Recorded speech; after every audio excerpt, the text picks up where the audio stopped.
Hello and welcome to Get Modern. This is Dean Ellaby and Andy Jones, and for the first time, John Lunn. Hello. Hello.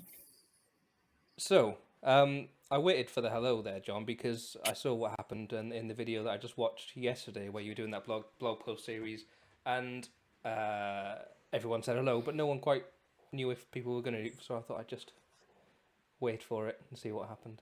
Well, you got to say hello on these kind of things, haven't you? You've got to jump in with a Yeah, hand wave gesture. The Hello. absolutely. hand wave, Yeah. and the hello are important. I think.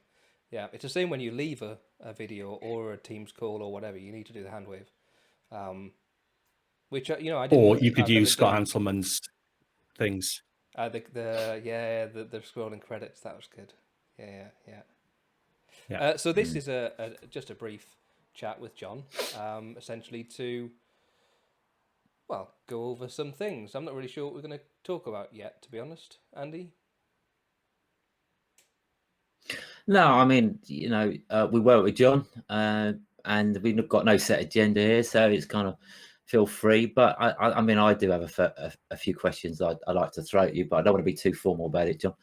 Um, Yeah. how about we start off with you kind of introducing yourself for anyone that might not know you? And I know that's an impossibility right now, but Oh, I don't just know. introduce who you are and what you do within Twitter and the socials and all that kind of stuff. Well, yeah. I mean, yeah. Obviously, there's loads of people that don't know me. I'm not quite at that grand stature. I think. Yeah. So, my name's John Lunn. Obviously, I work with you guys, Andy and Dean. Work as a technical architect in BT Enterprise at the moment. Having some good fun with customers. All things on the Azure stack essentially. So not Azure stack, but the Azure broad range of products and features. So yeah, like you say, I kind of dipped my toe in the community ocean. Probably about 8, 9, 10 months ago now, maybe. I think COVID hit. There was a desire to want to do a little bit more sort of community facing. I know we've all had chats about it internally within work, talking about blogging and putting a bit back to the community and just seeing how that kind of all works out. So yeah, like I say, probably about 9 or 10 months ago now, I thought, well, I'll give it a go, and started off on trying to get something focused to kind of I don't know, I suppose blow the cobwebs away from a blogging perspective, because like I say, Yeah. me and Dean have spoken about it so many times over the years, and I know we've both had kind of stuttering stop starts, and obviously the conversation I was having last night about blogging, it can be quite a tricky thing to get into and kind of keep that level of consistency and engagement up. So I mean, I was kind of starting to look for something that would kind of, for want of a better phrase, kick me up the backside, get me into the swing of things with blogging, and really start to kind of, I suppose, try and find my own little niche, because it's difficult when you start to blog. It's, things that you put up there are never necessarily the first time somebody's seen or read it. But I suppose it's just looking to get into a little bit of a niche with starting to put things, putting some content together and put some stuff out there and try and get some feedback on it. And that led on to the 100 Days of Cloud Challenge, which was, for me, just that element of actually committing to something for a defined period of time. It was there to kind of almost force me into saying, well, I've committed to this 100 Days of Cloud Challenge. I'm going to learn something new about the cloud for 100 days. I did start off kind of trying to do it consecutively, but then quickly realized, actually, I need some time, for myself, which, I think is fair enough. And there's no hard and fast rule of how you do it. It's just down to you and your own kind of time and your own constraints. So yeah, kind of use that as more of a mechanism to do a few things, really, to learn more about the areas that I felt that I didn't know about. And kickstart me into the kind of world of blogging. And that's kind of led me and you guys to these kind of videos now. Well, I mean, I have to say, from my own personal perspective, I got a blog myself, but it's only been going 2 or 3 months. But I kind of feel like I'm on it, and that's down to you guys, really. I know that you wanted a challenge, John, and you took that challenge. But actually, looking at it myself, I actually think that what you've got is it's almost being part of a club. It's a community, and you feel like you dig into that a bit more. You make some friends. you find some interest or whatever, especially if it's up your alley, and you want to learn more. And actually, you kind of find that, you know what, I enjoy this, so I'm going to do more. And if it comes natural and you're enjoying it, but you know, just to say, you know, you guys been inspiration. I've learned a hell of a lot. But I'm interested to know, John. So you've been on this over a year now in you know, kind of a deep dive and technical blogs, in your live streams, in you know, your recordings or whatever. Which bit of that do you most enjoy? Has it evolved? Has it changed? You know, what would you advise, or what's your experience from that? Yeah, I mean, that's not a bad question, actually, because I think for me it kind of moves, and I feel still very am finding my own feet in the whole kind of world of community. I joke tongue in cheek about, you know, the flashing lights behind me and setting up the studio and doing all that kind of stuff, but I think I started off intensely on the blogging, and you know, I started off, the quality of the blog articles wasn't really there. It was there to a point, but you know, I always felt that I could do more and I had more to say. It was just how to frame things to actually write it down into a logical, coherent story in a blog article. So I kind of went from, you know, doing quick, you know, like micro blogs, I just fixed something, or I've just done something that somebody else may, you know, find a use for, you know, if they're doing a Google search or something. So I thought I'll do a few lines. So a couple of paragraphs, I've just done this thing, blog, you know, it's up there. I went from those kind of blog articles through to, this is what I'm learning about, and these are the resources that I'm learning from, and why, you know, through to actually kind of end-to-end solutions in some cases, where I've either done something for a customer and kind of vanillaized it, if you like, and sanitized it. And, you know, I put out a blog article that might have taken me, you know, a good few days to kind of piece together and type up. And I very much started with the blogs for, you know, quite a while before I kind of dipped my toe into the world of YouTube and Twitch and live streams. And I always had it in the back of my mind that I was going to do that, because it was something that I just wanted to explore for many reasons. I think mainly because I kind of had a bet with my son. You know, I built this PC, and it was kind of like a timeshare situation I got going on. So when I'm not on the computer, my son is, the lights change to red, and that's his persona. Then this is his streaming space, you know. So that's a good way of doing it. Yeah, and to be honest, it was one of those things I felt as a parent with a son constantly going, "Dad, I want to be a streamer. Dad, I want to be a YouTuber." I think, you know, don't get me wrong, I think you know, we're very much more liberal today, I think, as a society than maybe we were, you know, sort of when we were all kids. So I just wanted to try and harness that and not turn around to him and say, "No, don't be silly, you know, just it's a waste of money, waste of time." Because generally, you know, I things like that, I try and embrace. Maybe it's the techie part of me, because, you know, I think kids do learn stuff from it, you know, everything in moderation. Yeah. So, I mean, when he turned around and he wanted to do that, I thought, oh, okay, well, maybe I can get in on the action. I'm going to get a PC set up that, he can go and stream, and, you know, he can play his games on. Yeah. But one thing he's going to learn from it, but also I'm going to be learning, so I can help him. And as it happens, it's gone full circle now, because he started using things like graphics software, and he's making his own badges and emblems. And, you know, it's all stuff that for kids they're doing and enjoying doing it.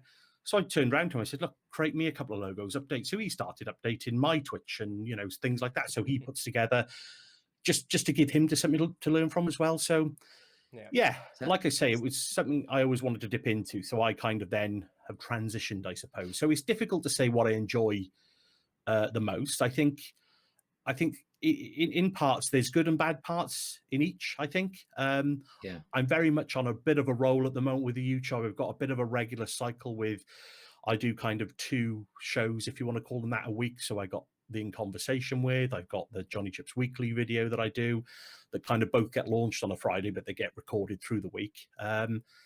And live streaming, personally, I've not done a huge amount of proper live streaming. I know me and Dean, we did the solder stream, didn't we, a couple of months back, which was, I found, really good fun, albeit 3.5 hours long. But obviously the guys on the Azure Live channel, you know, I've done a fair amount of live stream with those guys, and it's good fun. I think it's just finding that little niche, having something to talk about, and then working out, you know, is it a blog article? Is it a recording? Or could it be a live stream? You know, so I've gone beaten around the bush a bit there, Andy, I think, in terms of an answer. But I think what I'm trying to say is I think there's good parts in all of it, you know? Yeah, not at all. I think it's a good answer. You've kind of just explained what's going on in your mind, and that's an answer, right? That's a good answer. For me, what I took from what you said there was you're putting down an environment where you could do something with your son, and it sounds like it's been a win-win, because you can do something with your son. He gets to use all the equipment that you've purchased and got set up there, which is great. It's great, right? And you're both getting something from it. But if I could just go on, Dean. Sorry, there's a slight delay on your audio, so I don't want to interrupt your talk over you. So I just thought I'd jump in, just because you said John and I were an inspiration, and you know that really makes sense, because John was an inspiration for me. And I remember reading all of the initial blog posts that you put through, and then you started doing the 100 Days of Cloud, and I thought, I can't do 100 Days of Cloud. I can't think of 100 things I want to do. And then I eventually started the 100 Days of Cloud and realized that actually it wasn't for me. I got to about day 8 or 9 of full blog posts and I did something really interesting for me. I did Kali Linux and did security and stuff, and completely out of my comfort zone, and really did get something out of that, but that wasn't really where I wanted to go. And I think that's also something that I got out of the 100 Days of Cloud, and I've moved into other things. But I could see that I essentially learnt all of the stuff that John was doing and all the stuff that the community was there to do, and I got the bug and started to enjoy it and started to do more. And I was constantly, me and Andy work very closely, and we constantly chatting about what I'm getting up to. And essentially I said to Andy, you know, you've got to get on this, it's brilliant, you would get so much out of it.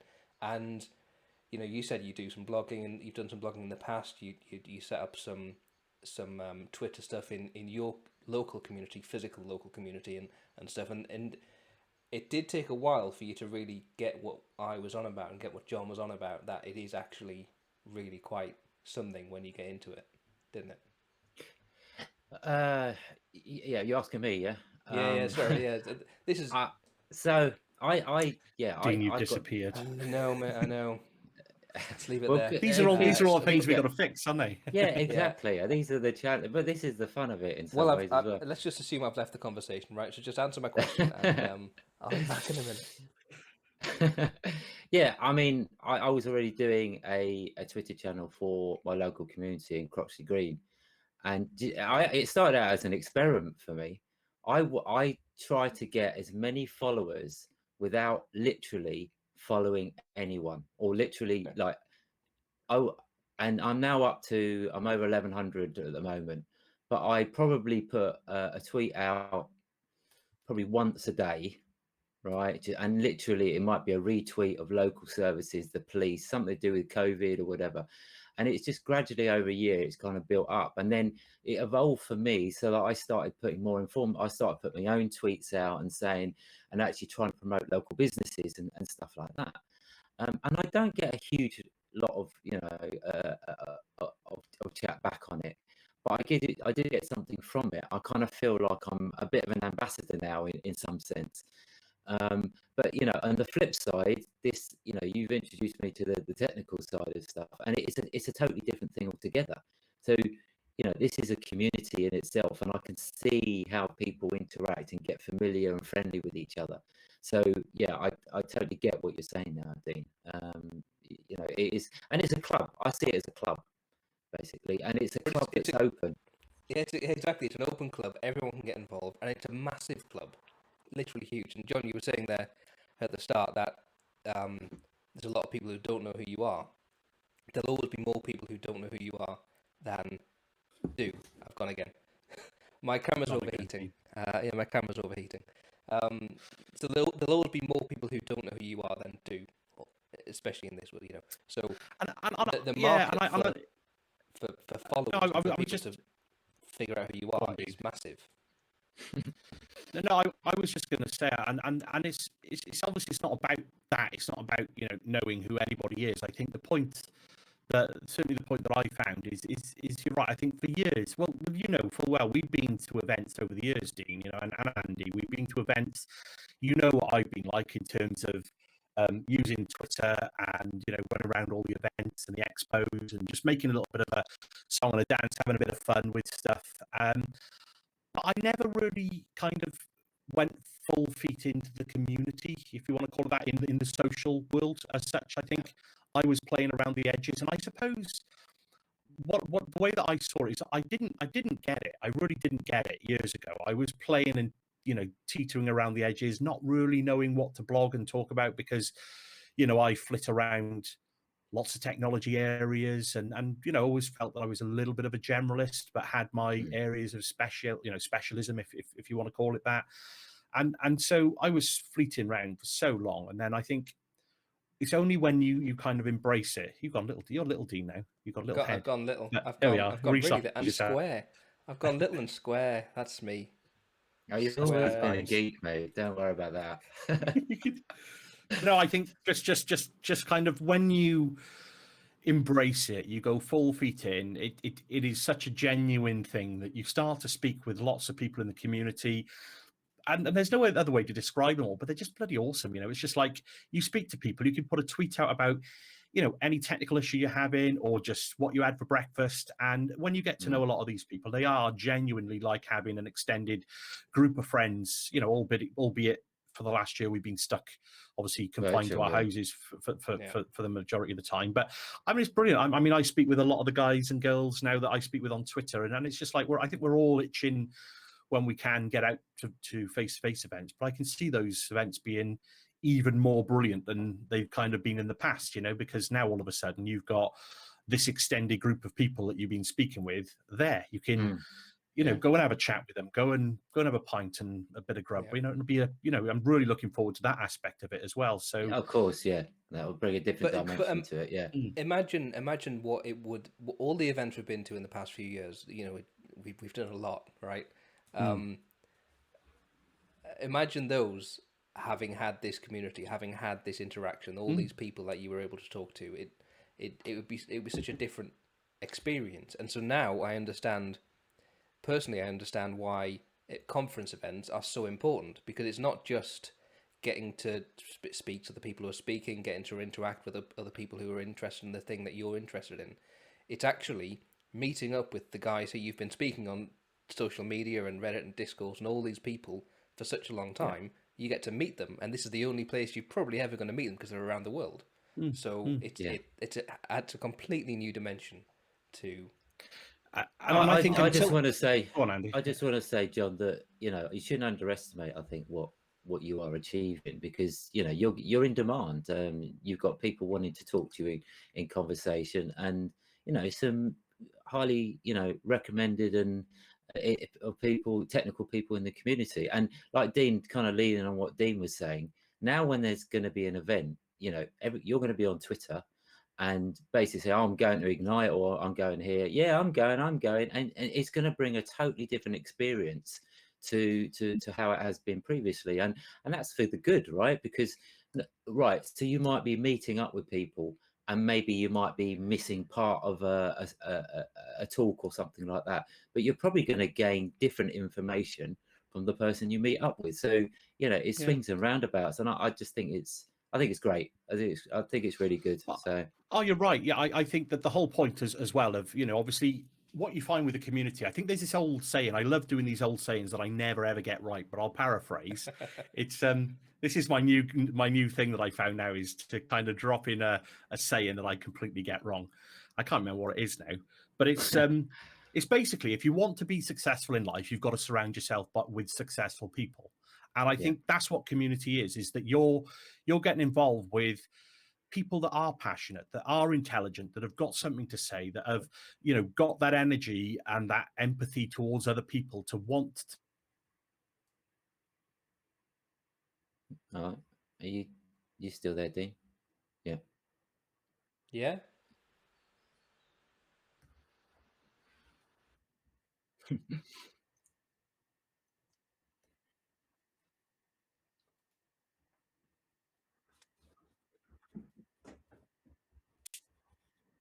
to offer. If you do it in that kind of public forum with like-minded people, all of a sudden you're speaking to people that want to hear it and want to support you, and vice versa. You listen back to those people that are speaking and you lift them up as well. And it's just a kind of a self-fulfilling kind of everybody is doing really well. And I think that's what community is. And Yeah. you know, when you find, when the penny drops and that little switch clicks in your mind and it's like, right, I get it now, I understand what it's about now, I don't think there's much turning around and going back the other way, because, you know, Dean, we've had conversations about this internally, haven't we, with, you know, you're so focused internally with your day job doing stuff, but the only people actually getting any benefit from that are maybe you, maybe one or two colleagues and a customer. Whereas if you kind of put that same energy out to the public, then those same people can benefit from it if they want to. But now all of a sudden you're getting so much more feedback from the community, like, you know, and it can be constructive criticism. It could be, look, John, you've got that completely wrong. Have you thought about this? But it's not just a don't get me wrong. I've heard that people have suffered quite bad, you know, sort of slate. Jamie said that last night, didn't he? Actually, but I think, to be honest, you know, you got to take that with a pinch of salt. I suppose there's always the block button. You know what I'm like. I can be as outspoken as the next person, but I don't think it's really the platform to really engage in that negativity. I think it's more of a accept that it might happen. I mean, I've been fortunate that I haven't had any of that yet. I'm sure I will at some stage, but there's the block button and it's when whatever. It's when there's a difference. What's quite interesting is, sorry, Andy. It's when there's a difference of opinion that you know, you think, do I want to get into this? I have a different opinion to the guy who's posted something. Do I want to go on? Then I will. And just see what happens. And I had that last couple of days when essentially someone said, what was it? Something about SCCM or config manager being termed as legacy. I saw that. Yeah. Yeah, and you know, the thing they were talking that they were specifically talking about was something very specific, like an infrastructure being legacy, and rather than the product is what I thought. And there was it was a bit of conversation saying FCCM isn't legacy, config manager's the same as Intune, it's just as current, and it was just I didn't know how far to push that conversation, because the people that were in that conversation were, you know, massively followed, you know, well respected in the industry, and I'm just a little guy here with a different opinion. How far do you go? So that was my first intimidating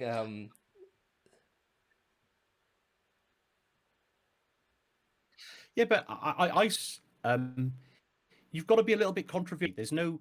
I don't believe in shying away from your opinion, because everybody's entitled to their opinion. Yeah. So I think, you know, in that, I think I understood what you were trying to say, because I read those tweets as well. And I think, you know, I see it very much in the same way that now when we look at Microsoft and how they've kind of gone from the whole monolith on-prem product set where they'll release, you know, every couple of years you'll get a new version with patching in between.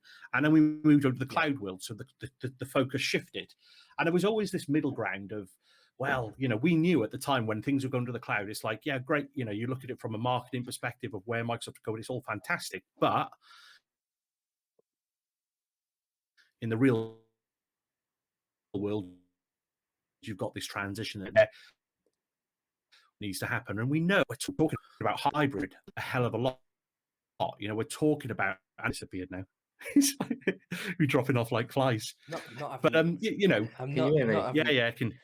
Yes, your audio's still there, mate. But yes, your camera's gone your off. video's gone. But I'm still getting the feed though, so you got a hell of a lot of editing to do with this one. Yeah, the feed says your camera. It's your side, Andy. I'll just leave it raw. I think we'll just leave it as is, warts and all. While we're in it, I've figured out what's wrong with mine, so I'll fix mine. While we've got a this is where all of the audience retention just drops completely. Or it goes up. Maybe it goes up. Everybody see the behind. behind the scenes. Yeah, I figured out mine actually, and it's Yeah. quite embarrassing, I must admit. We went to the beach a few days ago for just to walk. It's just around the corner. Um, Obviously, I was fully respecting lockdown restrictions and stuff. We went to the beach and we took this camera that I'm using because it's a nice nice camera. And I obviously switched it from video mode to normal single shot, didn't I? So essentially, when I've there you been go. turning it on, I've just been turning on single shot. So let me just fix that, and we'll Schoolboy be. error. Yeah. Yeah, it is. It is. Yeah, you learn Yeah. every day, don't you? But Andy's back. But So. I don't know what's going. I need to update some of my equipment. That's what it is. I can't meet the heights of you guys. I just the want heights to the quickly heights of backtrack. this. Yeah, exactly. And that story that you've just given, Dino, it's just put this picture in my head of you walking along the beach in your budgie smugglers, and I that don't want totally that drove. picture. No, that just thrown me. Anyway, going back to what you were If you saying. have that picture, please burn it. It's too late now. Yeah. It's in my mind. Got to get rid of it somehow.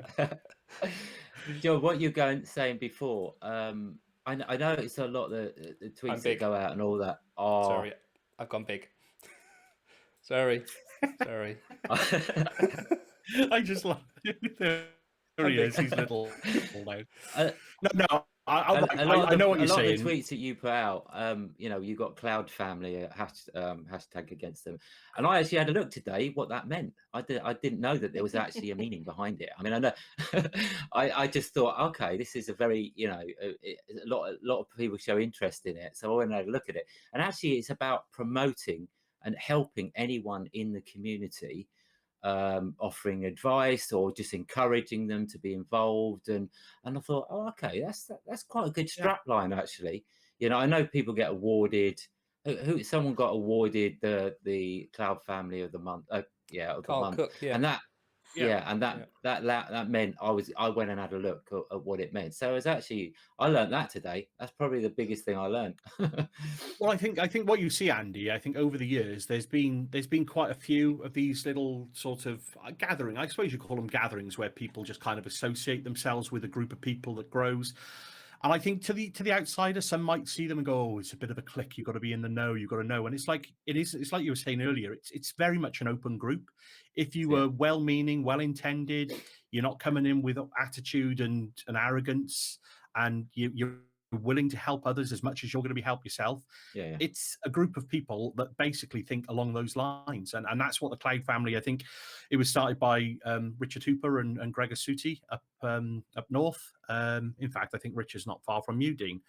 But yeah, they kind of started that up. They've got the Cloud Family Twitter feed, they've got the website, and it goes further than that. I think I mentioned it in one of my videos and a couple of blog posts not long ago. But the Cloud Family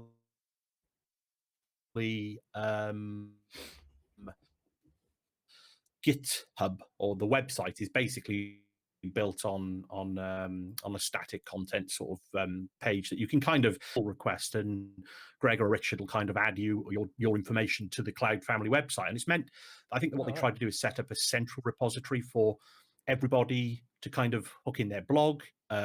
If you've got events coming up or YouTube videos, then create it and it'll get mentioned on the website. And there are a few people that use it. I keep saying I'm going to go and update it, but I think it's just another, it's just another thing that you do.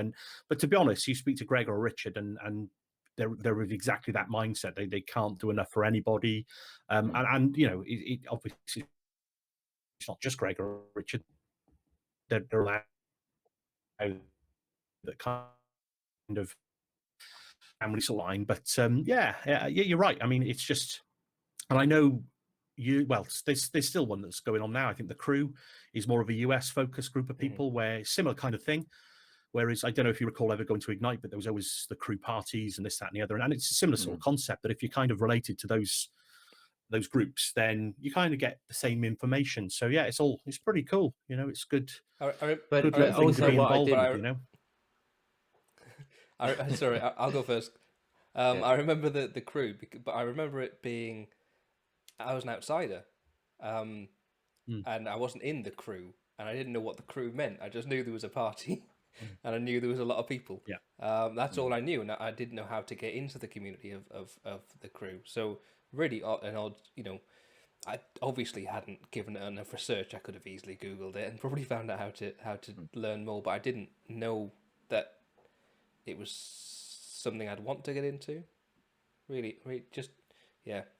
I just didn't But I understand think community. it's not something that it's not like a membership. Yeah, it's not like you sign up to become a member or you pay an annual fee and you're now a member of this club. It's not that at all. It's about you being an active part of that community and you being a voice in that community. And that doesn't mean that it has to be work and constantly on it. It's just about you being active, helping others, creating some useful content, and just generally interacting with others. And it becomes, you end up finding your own voice, because people always say as well, what should I do? Well, how should I come across? And it's true, it's cliche, but people say you just got to be yourself. And and that's so true, because you can't kind of fake being this kind of person that you think should be fitting into this mold to get noticed. And whatever your intentions are for kind of putting back to the community, they've got to be kind of I guess genuine and honorable, and you're there to just kind of learn and help others get involved. And then I mean, from my experience, when I was talking about my other Twitter account, I think Twitter's been around obviously for a long time. It's all about communicating, a form of communication, and helping each other. So that's kind of been there. But actually, with lockdown and what have you, it's become almost a more important medium to kind of communicate with people and get information and updates. And I think it's probably been revitalized by actually COVID in some way, outside of the technical community as well, obviously. But I was just going to say the cloud family element or hashtag though, what I didn't actually realize, I thought it was anything cloud, right? And it's not. It's focused on Azure, isn't it? Well, it kind of is, but there's nothing to say that it has to focus on. I don't think there's a hard written rule that it, I think to me, cloud family it can mean anything that you want it to mean, as long as you're going to be, helpful towards the community. There's no, yes, I think it's probably fair to say that it is probably built up more from the Azure cloud side of things, because naturally Gregor and Richard both deal in those areas. But I don't think there's any hard written rule that you have to be in that kind of, there's AWS, there's G Cloud 365, you guys are 365. There's nothing to say that it has to just be Azure. There's all the other cloud platform, platforms, and I deal with. It's very much open to interpretation. Is probably the best way I can explain it. Yeah. I mean, what that actually inspired me to do is go and actually try and create a new hashtag, because I wanted to look to see if there was one actually right for modern desktop out of interest, and there isn't one. So there actually, I came across one guy in a language I don't even know what language it was, and there was like one message out. There was no traffic on it whatsoever. So whether it existed, I'm not entirely sure, but it doesn't look like it exists. But I actually thought, obviously cloud is cloud, and it includes desktop and what have you as well. But to be more specific, I thought there's got to be one for modern desktop, and there isn't one. I think obviously. Go on, Dean. Sorry, go on. Sorry, I was just gonna say I don't really understand hashtags. As in, I don't know what you can create lists from them, can't you? You can create lists and follow people by them and get all the messages that come up there. I didn't it's just know another that. way of yeah. Right. Yeah, so you register it. Surprisingly, you register it, but you don't own it. Yeah, well, yeah, you just basically start using it, and then you can kind of follow it and link to it. So you can have like a different feed in your Twitter, and you can create lists as well. So if there's like a certain type of person that does certain content, you can kind of configure a list to tweets from your top 10 Twitter sort of members or something like that. So yeah, there's lots of ways you can use Twitter. I think didn't know You that. might hashtags is not, you just might one. not own it, but if you're prepared to pay a monthly fee, you'll get all the traffic, or you can go and look at all the traffic that's where people are using it and get all the information. So it just to see whether it's developing or not. Well, yeah, it's quite interesting. Right, Just okay. I just started looking at it this afternoon, and because I've always wanted to do that, and I'm the same as you, Dean. I was kind of like I wasn't 100% sure about hashtags, but I actually learned quite a bit about it. Well, the guy to follow in the community, actually, I was on the call with him last night. Is Jamie Mcguire. If you follow him, right. he does a lot with Twitter, Yeah. with Twitter for APIs. He's got his own Yeah. sort of developed Okay. platform. I think it's called Social Opinion, Twitter and statistics and analysis and stuff like that. So yeah, hit him up and suggest your idea. He'll probably take it on board and might even try and update his platform to incorporate that kind of functionality because yeah, it's pretty cool. Yeah. I joined the trial of that, and I used it. I did use it, and I tried it, and then I forgot about it, right? And then Yeah. there I go again. Gone. Oh, Dean, Oh, we've gone Go on. black. It's like you I'll fall just into a I'll black just shut hole. up. Anyway, I Anyway. tell you what, this is great. This is great because people will be looking at this thinking, do you know what? I really want to try that three screen thing, and And it's they'll be awful. looking at saying, this is how you don't do it. This, Well, this let me conversation let me started. sorry. Let This me is just about a conversation with you, John. Sorry, is it? Oh, sorry. I thought this was just an Well, audience you're with John. yeah, it's all part of that. This is all part of the fun. But this is the bit I've enjoyed more than anything, is learning all of this stuff, because there's lots of ways that you can do all of this recording and live streaming. So I've kind of enjoyed digging around and playing with this quite a lot. Videos I did, I kept getting a message up, and that's the problem I get. And to resolve it, there's a certain order that I've got to start my camera services. Right. And on that occasion, I had to reboot the PC. But I was prepping, I think, for one of my weekly videos, so I had all my tabs open. I thought, there's no way I'm rebooting this PC. Yeah.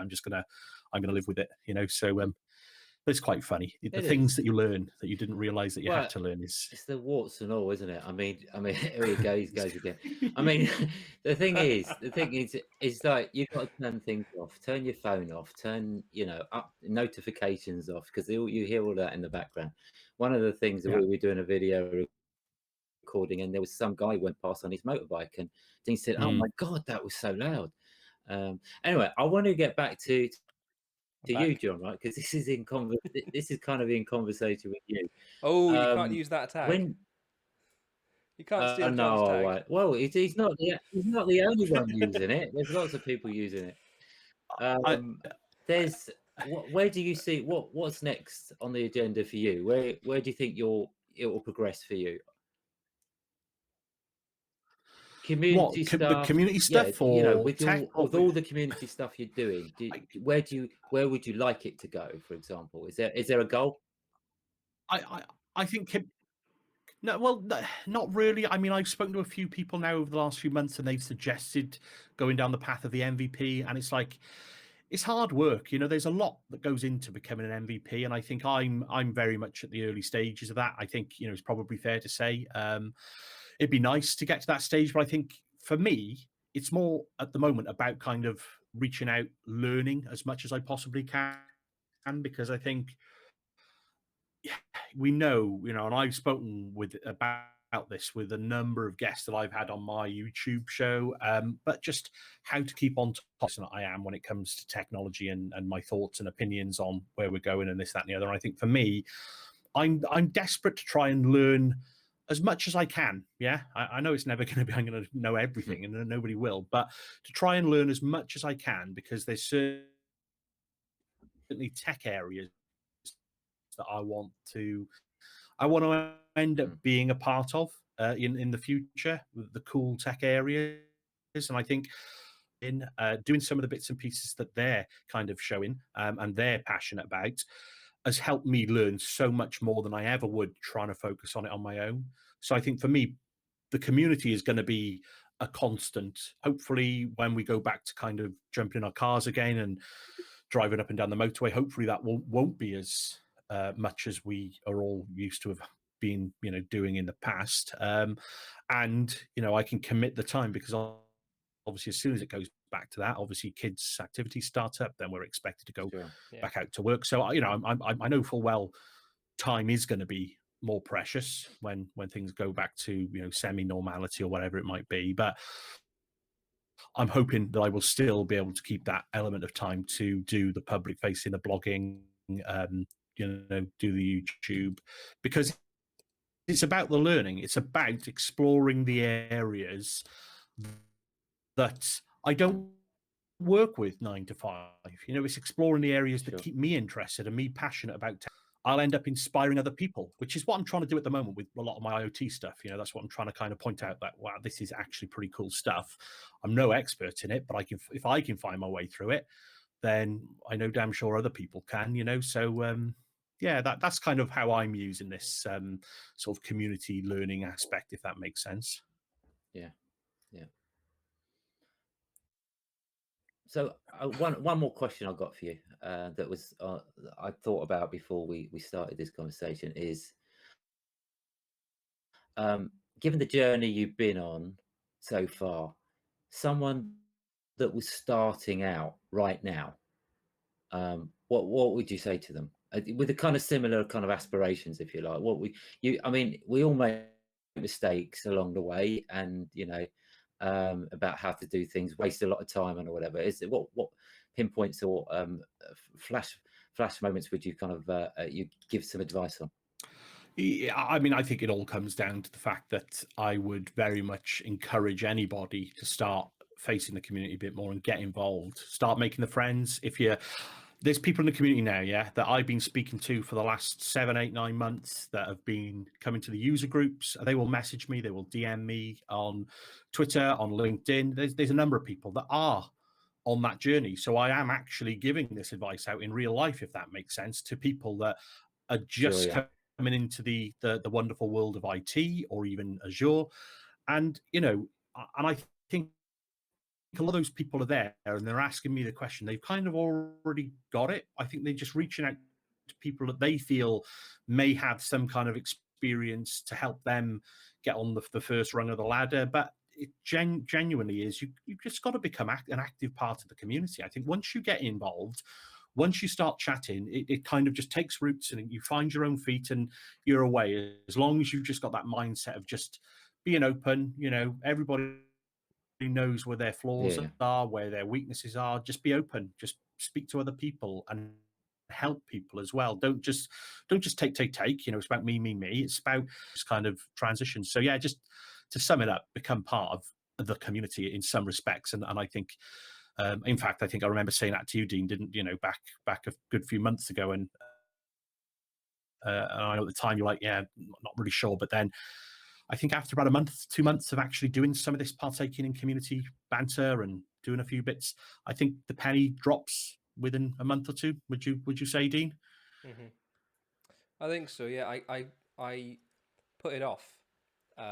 I had made excuses. I was doing projects. I was busy. I had other things to do, and didn't get. I could see you. I was watching you do these things and thinking. And I remember on that first in conversation with that you invited me on, and I think I asked you the question that or mentioned that I really genuinely didn't understand Twitter and just genuinely didn't understand how you were finding these people to talk to, because I'd like to talk to people, I'd like to be in the community, I'd like to start on this journey, but I didn't know how to start.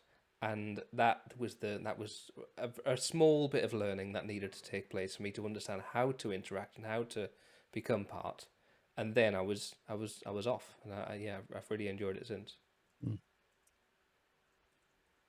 Wait, look, we've got 3 pictures on the go. What's going on? That's it's amazing.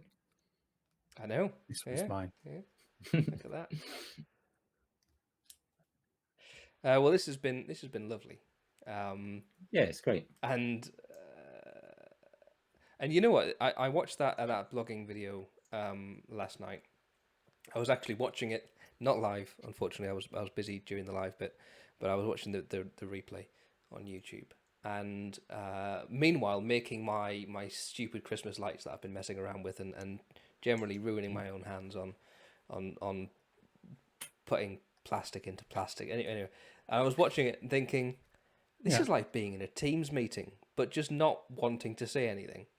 So I was just sat there listening to five really, really intelligent, really active people talking about a thing I was interested in. It was just like being invited to your meeting. It was really good. I really enjoyed it, and I think this obviously isn't going to be the same because this is terrible. But that's kind of what you can get out of it. You can just join in. You can if it was live. I know Lisa at the Edge was chatting to you guys on the Twitter thing, not the Twitter, on the YouTube comments. You can be part of some of these sessions if if you're free and if you're able to. So yeah, I really enjoyed that hour and a bit, I think it was. I think that's the point, Dean. Go on, Andy. Go on.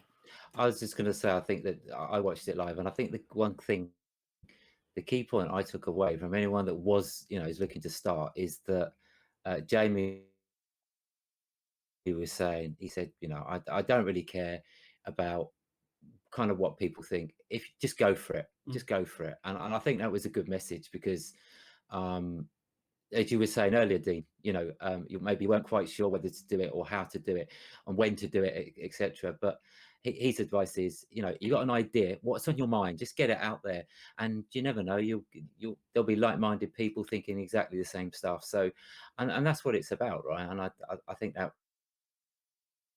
Well, that stems from a dev kind of perspective and a dev mentality of you can procrastinate. Yeah, you can kind of and ah and sit on the fence and leave something to the side. And you're not actually getting anywhere. I think the point is, I think writing code and doing code, there's a point where you've just got to do it. If it's got bugs, they'll soon get found out. And the point is you'll fix them.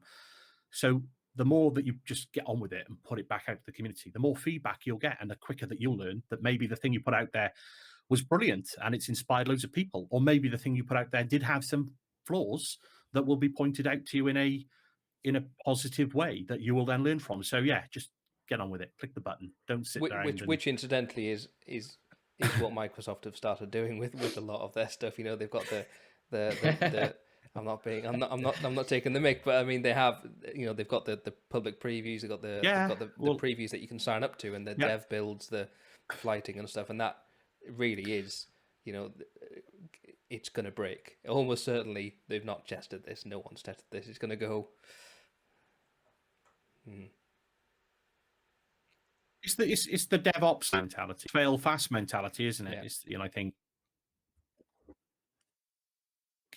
that translates to part of this mind shift that us as kind of IT pros kind of have to go through, because we're so used to especially in the ops world, you're so used to kind of being in this mentality of, well, I've got this product, as long as I learn this product and I sit that exam, I've got 2-3 years till the next version comes out, and I just got to keep up with a few things. Now all of a sudden your product is now very neatly interwoven with about 5 or 6 other products that are then into, so it's just endless, and your reach goes out. So you're kind of constantly learning. And I think that's the point, is that you have to, as a person, I think that you go through that cycle yourself, and then it all becomes, right, okay, I get it. I just got to go, get on with stuff.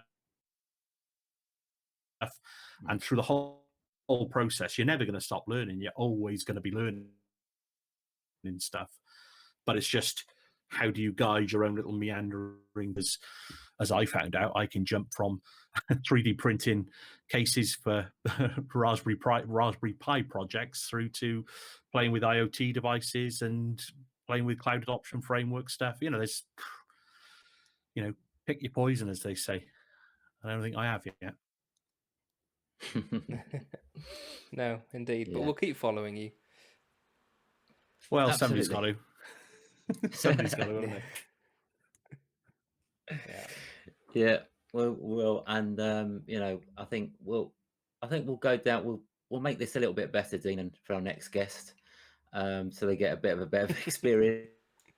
But yeah, it's been great talking to you and gaining insight and your knowledge, John. I know we work together in the same company, but actually, come to think of it, we don't talk as much as we should. So it's much. We're too busy doing community stuff really to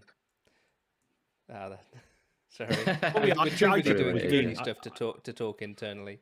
I think the point here is I said to Dean a little while back that obviously because you guys are kind of coming at it from the 365 modern desktop, modern workplace kind of, in security side of things, and I'm, well, you know what my background is, and you know that I've kind of focused a lot more on Azure as of late. So at some stage there is definitely learnings that can be made across the two quite happily, especially when you look at things like WVD that I know we've talked about on a number of times. Kind of start looking at it from a tech perspective of, when the two worlds kind of meet, how can you kind of create those end-to-end solutions from one thing to the next and learn from each other. So yeah, it's all good fun.